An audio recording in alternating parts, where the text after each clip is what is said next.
Medic! Medic! You've been shot! Let me heal you! Well, not shot, but I really might have twisted my ankle.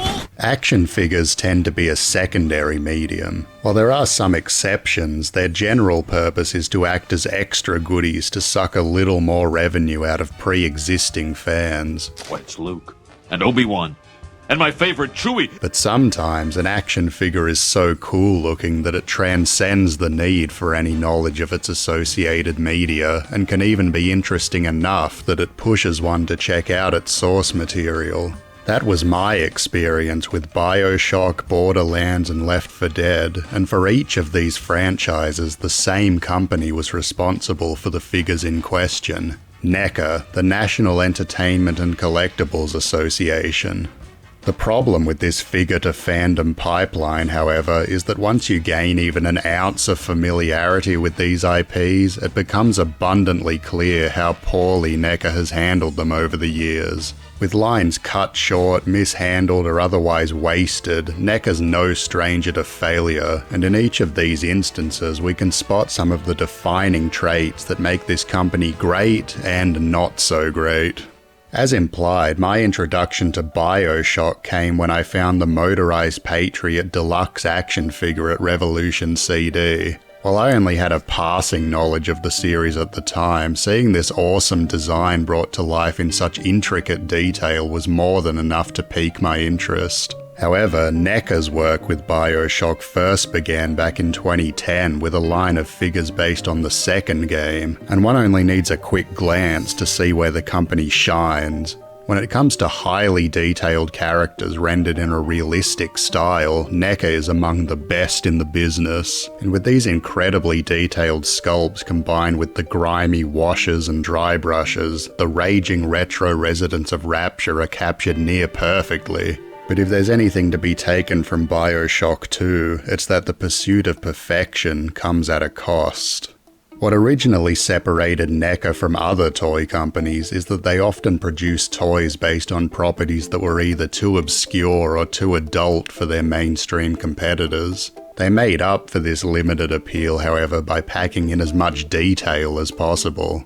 Unfortunately, this can sometimes be a double-edged sword. Whereas other companies might exclude or simplify tiny, easily breakable pieces, NECA ensures that everything is fully accounted for, even if it means producing parts that are mere micrometers thick and just waiting to bust off. Like, I appreciate the effort, but I think I'd be okay if things weren't this precise. Similarly, when companies like NECA, Mezco or McFarlane got their start, adult action figures of this sort were often little more than glorified statues, unable to do much beyond holding a single static pose. Things have improved significantly since then, but the Bioshock 2 line was released right in the middle of a transitional period. Several of the figures feature a strange mix of modern standards such as pin socket shoulders, alongside primitive holdovers such as swivel elbows and ball joints so limited they may as well not even exist. Bioshock Infinite fares significantly better in this regard. While there is still potential for breakage and some articulation oddities, the overall experience feels a lot more playable. Where this line falls short of its predecessor, however, is in its quantity. The Bioshock 2 line featured 8 original molds used to create 16 different figures. Infinite conversely received a mere 5, including a light retool of the Patriot, which was for some reason labelled a concept figure even though both versions appear in the final game. There I am, Gary, there I am! With the main protagonists and a couple different enemies, this lineup isn't bad, but I think a few more releases could have made things feel a bit more complete. Part of me even wishes they would have just gone ham on repaints and alternate costumes to stretch things out a little more. Well, as we'll soon see, maybe I should be careful what I wish for. Moving on to a different 2K property, NECA acquired the Borderlands license in 2012, and this line showed that their talents can extend to stylized aesthetics as well. In the first wave, the game's distinct, messy art style is translated very faithfully into plastic form, and this is true for the rest of the line as well.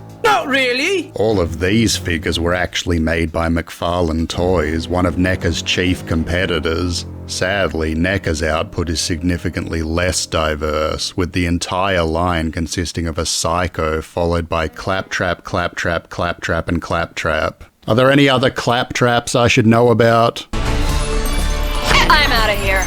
When questioned about why this was, NECA's response was that Claptrap sold the best out of the two characters in the first wave, and as such, the prototyped figures based on the then upcoming second game were cancelled in favour of more Claptrap.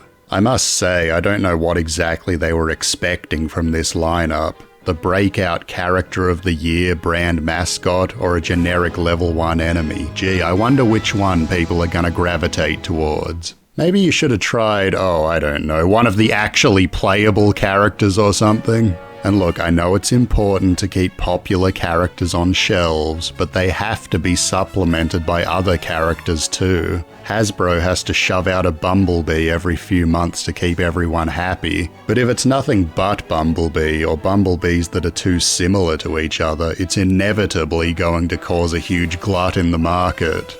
With a bafflingly stupid first wave lineup, NECA had fumbled Borderlands right out of the gate, but the over-reliance on a single character very quickly solidified its failure, and there's no shortage of lines that have suffered the same fate. This was true for Crash Bandicoot, which saw plans for Coco and Cortex dashed in favour of releasing Crash 5 times, one of which was a deluxe release that included the head sculpts from the other versions, rendering them completely pointless.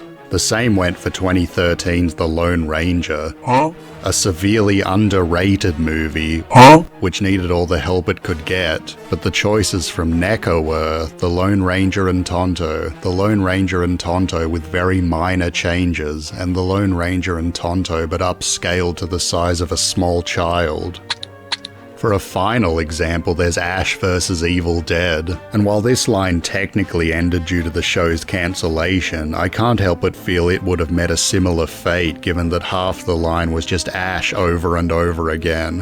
What about Kelly or Pablo? Fucking anybody. Yeah, I know creatures sell better than humans, but if you're that worried about it, give them a deadite head. Just a little variety, please. I know Ash tends to become his own worst enemy a lot, but there's only so many times you can make a man fight himself before it gets a little old. Ash Williams has been eliminated. Alongside Borderlands, 2012 also saw NECA given access to the Valve library, allowing for the production of prop replicas, plushies, board games, and of course action figures based on the company's classic titles. Among the first of these releases was a Half-Life 2 inspired Gordon Freeman. In terms of accuracy, this figure isn't NECA's best work. The proportions on the hazard suit and the shape of the face differ quite a bit from the game design. Thankfully, it's made up for by an abundance of accessories, including a very nicely painted head crab.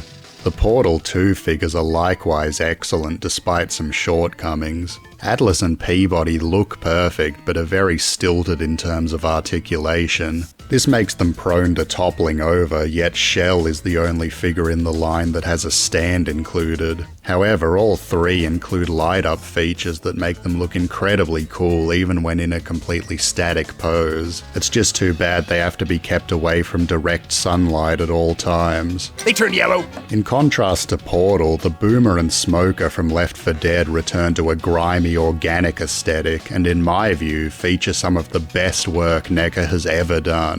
Every boil and wound is accounted for in exquisite detail, and despite their odd proportions, both figures are still decently posable. It does seem kind of strange that the Boomer uses the first game's design while the Smoker is based on Left 4 Dead 2, but I think these looks are vastly superior to the alternatives. I'm pruning! On top of that, some equally detailed interchangeable parts allow for even more gruesome displays. The Smoker includes 2 lengths of tongues with posable wires inside, and the long one is quite good for ensnaring other figures, which honestly makes me think, as cool as the Boomer is, I think a better choice for this first wave would have been one of the survivors for the Smoker to interact with.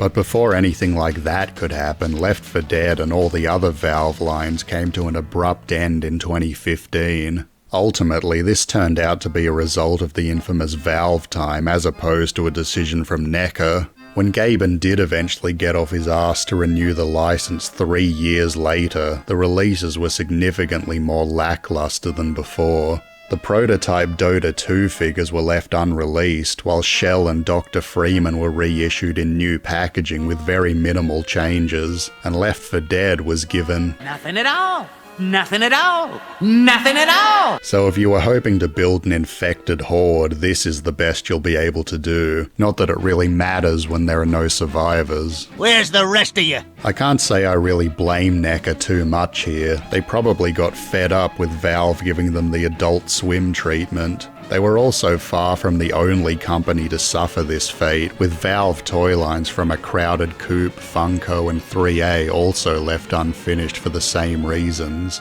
Unlike these others, however, which have been stuck in limbo since their initial cancellation, NECA was given a rare second chance, which they completely squandered, and nothing demonstrates this better than the depressingly steep decline of Team Fortress 2.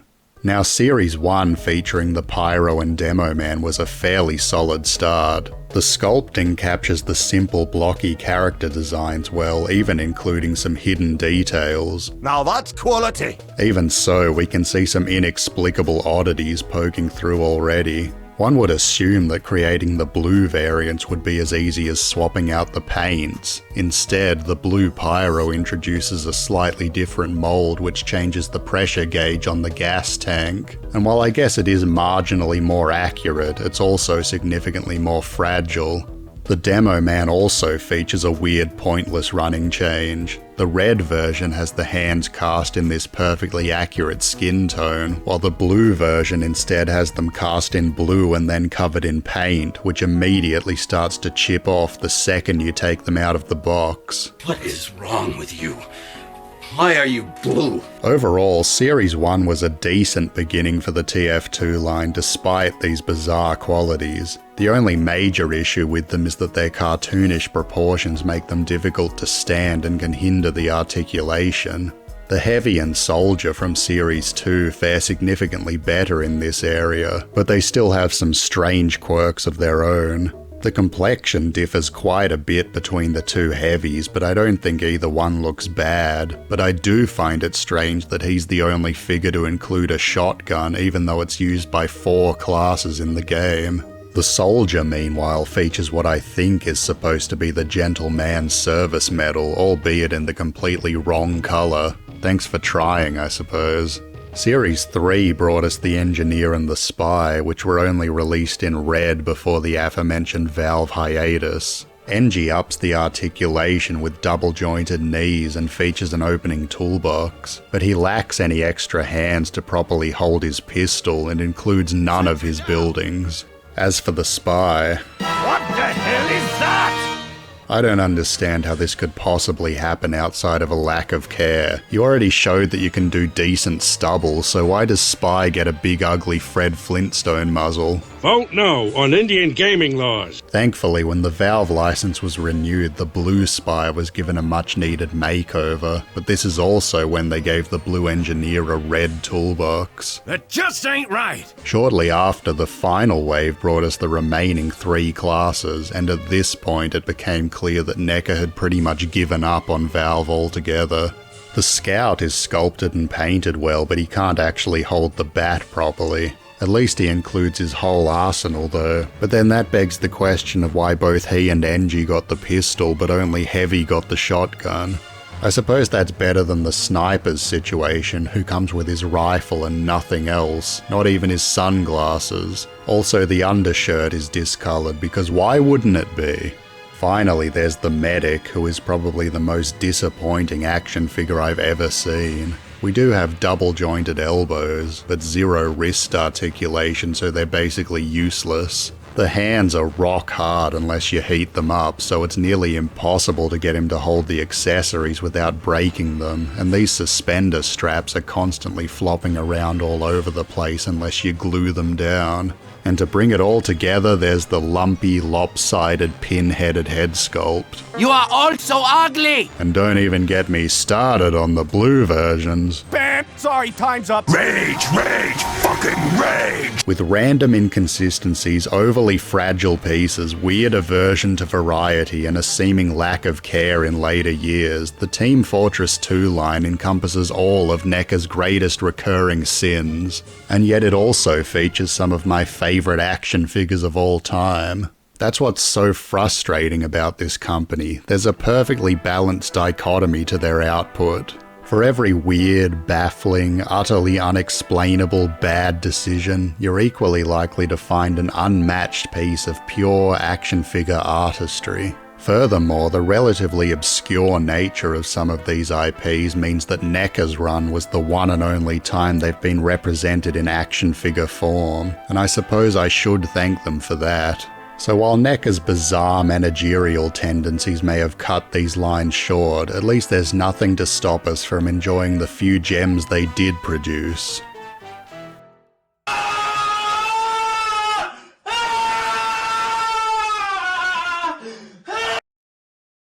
Hey everyone, thanks for watching as always. I wanted to give a quick shout out to my good friend Musket, seen here feeding baby Tonto. He's a very talented rapper and I recently designed some artwork to accompany his upcoming songs. Check out his socials in the description.